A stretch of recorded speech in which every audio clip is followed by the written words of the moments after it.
चालाक लोमड़ी और सारस।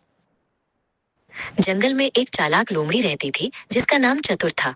वो अपनी चतुराई पर बहुत गर्व करती थी और अक्सर दूसरे जानवरों के साथ शरारत करती थी।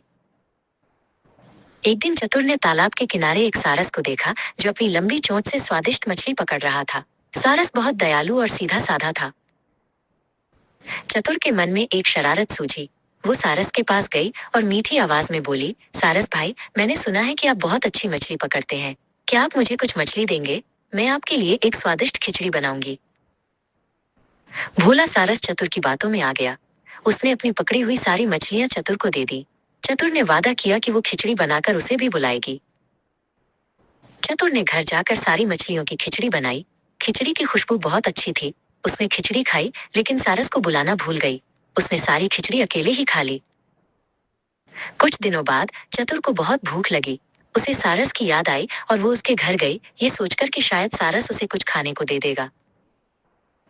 सारस ने चतुर का स्वागत किया और कहा, आओ चतुर बहन, मैंने तुम्हारे लिए एक स्वादिष्ट खीर बनाई है। सारस ने खीर एक बहुत ही लंबे और संकरे मुंह वाले बर्तन में परोसी। सारस ने अपनी लंबी चोंच आसानी से बर्तन में डाली और खीर खाने लगा। चतुर ने भी कोशिश की लेकिन उसकी छोटी सी नाक उस बर्तन के अंदर नहीं जा पाई। चतुर बहुत शर्मिंदा हुई। उसे अपनी गलती का एहसास हुआ। उसने सारस से माफी मांगी और कहा, सारस भाई, मुझे माफ कर दो। मैंने तुम्हारे साथ बुरा व्यवहार किया था और अब मुझे उसका फल मिल रहा है। सारस ने उसे माफ कर दिया।